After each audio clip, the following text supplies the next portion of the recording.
Quickie Review, Star Wars: The Old Republic. Ready, set, go!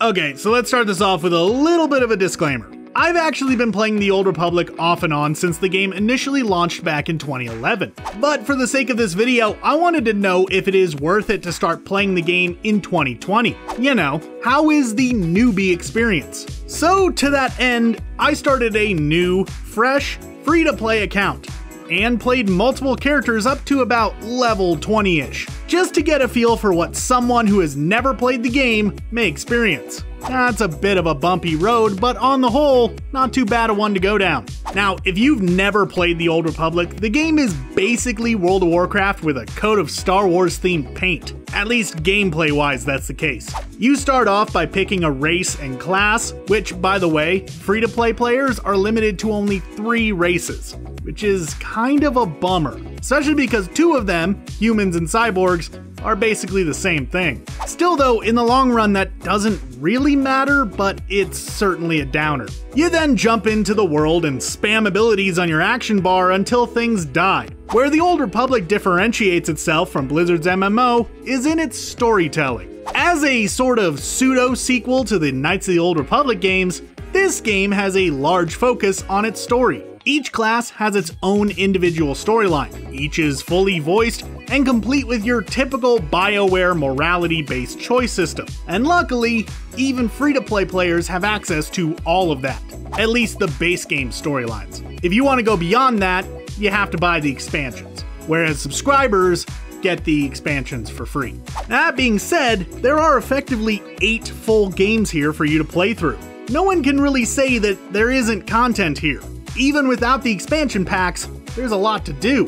But will that really matter to a newbie? Yeah, probably, as it's a great way to keep them playing. In fact, it's the reason why a newbie should probably be playing this game, which is also super handy, especially after the game gets significantly slower once you hit level 20.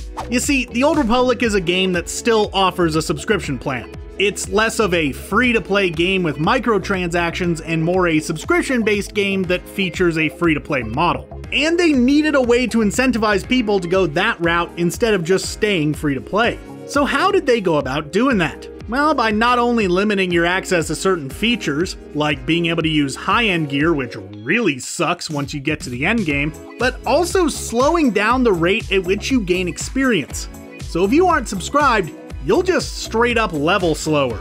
Now, there are admittedly a few ways that you can get around this. You can of course subscribe, but you can also buy experience boosts at the Cartel Market, the game's microtransaction stores. Occasionally quests will also give you those experience boosts, but it's kind of rare.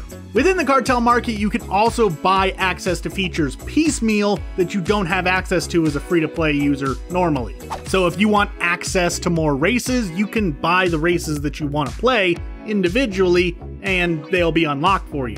Now, while I appreciate the different options for getting past these limitations, this way of getting people to pony up some sweet cash kinda leaves a bit of a bad taste in my mouth. In fact, this way of handling things has caused quite a few people that I know personally to just flat out stop playing the game, which I can understand. Though, on the flip side, I do get that it is expensive to maintain a game like this, not to mention the cost of licensing the Star Wars IP, but it still doesn't sit all that well with me.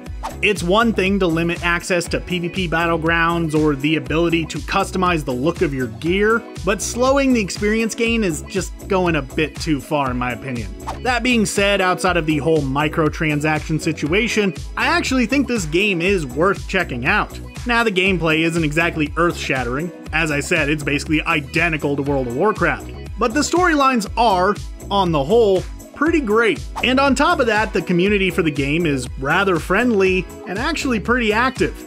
There aren't quite as many people running around as something like World of Warcraft, obviously, but there are enough people that instance queues are nearly instantaneous, and there are always guilds looking for new recruits.